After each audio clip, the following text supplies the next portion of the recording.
Sinabi ng Diyos, ililigtas ko at iingatan ang umiibig at kumikilala sa akin. Kapag tumawag siya sa akin, sasagutin ko siya.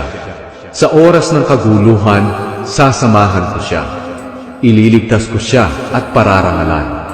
Bibigyan ko siya ng mahabang buhay at ipapakita ko sa kanya ang aking pagliligtas.